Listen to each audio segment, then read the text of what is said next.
got into you there in the spurt of the second half? Yeah, we came out in the second half. C-Mac kind of set a back screen on my guy, one of the out-of-bounds plays. I was able to hit a shot there and kind of got me going a little bit. And then, Prentice finding me in transition, stuff like that. But just trying, after we went down 5, in the huddle we talked about bringing more energy. And so we played with a little bit more pace and had more energy, and I think it turned it around for us. When you're able to get those threes as you did, like how much does that open up the floor for you to do what you did to finish with that 2 hands up? Yeah, definitely.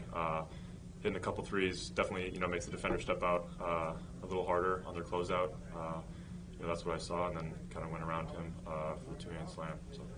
Coach talked back after the Howard game about just the way you're playing right now, playing like the senior, playing like a guy that's taking control. Like when you needed to make you guys needed a big shot at Howard, you took it. You needed couple big shots tonight, you took them. Like, what's been different about you here the last couple of weeks?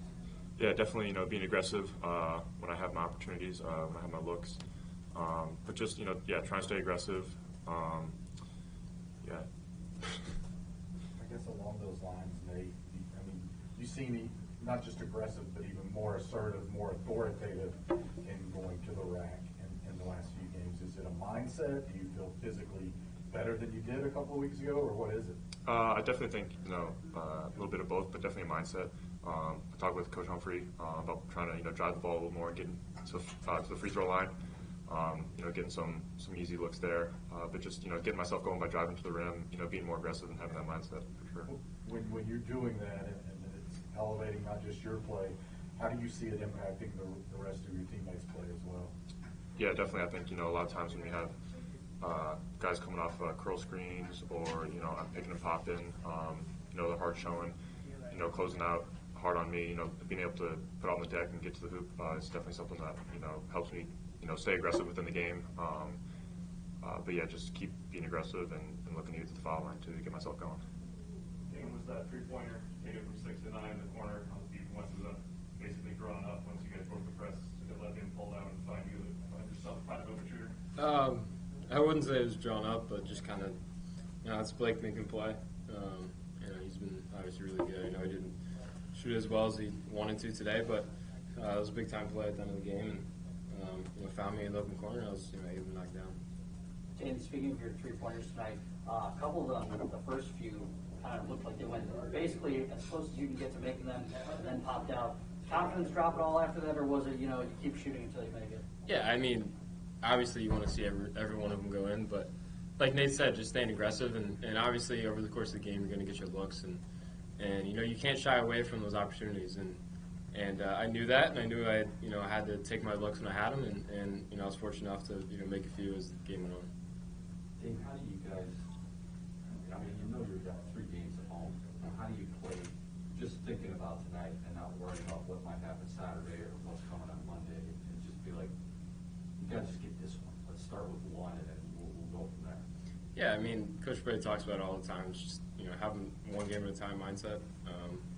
Like I've said many times, every game is going to be a challenge in this league. We know that, and we know we have a good home stretch coming up, and obviously we have some good opponents coming in. So just taking it one game at a time. We knew we needed to get this one tonight, and kind of propel us forward into Saturday and Monday. And we got some big ones this weekend, so we're looking forward to it. Prentice talked Saturday about he didn't want to make it personal, but with him and then obviously the two of you guys, you had never beaten Louisville, and you had struggles with North Carolina. You hadn't beaten North Carolina State now. Like, do you guys know what you've done in the past against these teams? Like, you have another one coming on Virginia on Saturday. You haven't really played well against Virginia. Do you guys know what the history is there?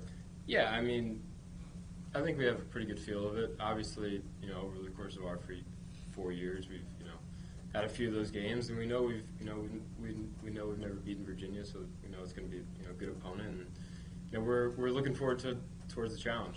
We know they're always a good team. They're going to play you tough, and it's obviously going to be a good game. But yeah, we feel like we owe them a little bit, so it's that's part of it. But we just got to stay to our game and stay in our character. Nate, what does it mean to do what you did? Like, you beat North Carolina, you beat Louisville, now you beat these guys. Like, what does it mean to this to do things that you hadn't done in the previous years. Yeah, definitely. I think, just having that one game at a time mindset, but, I think we all kind of in the back of our minds and have talked about it a little bit that some of these teams, we haven't had the opportunity to beat in our 4 years. But, we feel confident in our group right now, going into each game and, playing together and, just doing it together and being able to get wins like that is, feels really good for this group. Nate, on the mindset you talked about on offense, how much does that kind of spill over to defense where in the middle of that, like what personal 8-0 run, you had a block in there and then pulled down a rebound and got fouled and I think took 2 charges tonight. How much does that kind of get spilled over on that end and kind of help you make more of an impact there? Yeah, definitely. I think, when you came into that first time out in the second half, we were down 5, just talking about more energy, grabbing rebounds, getting out of transition, but also just picking and choosing our spots, not being sped up by other defense. It started with Cormac getting that charge, and then I think that spills over to everybody else. If you have more confidence on offense, you also have more confidence on defense. So yeah, I think it's definitely, spills over. Kind of on the flip side for Saturday, they're not going to speed you up. They slow everything down. You've seen it a few times now, but what is the adjustments make without getting out of character now that you really have found identity? No, I know we play at a different pace, but we just got to play our game. It's not. We've talked about it this year a lot. We're not playing to our opponent's game. We're going to play our game every game and every night out. I think in recent years we've kind of gotten that lull a little bit where we're trying to change our game to each opponent, and we're done with that. We're going to play our game, and we go into every game knowing that as well. Nate, would you guys call a baseline out of bounds for Dane? Is everybody kind of think that this thing's going in? Yeah, I think he must make like 99% of those curl actions on the baseline out of bounds. So I think, just start running back on defense when he catches it.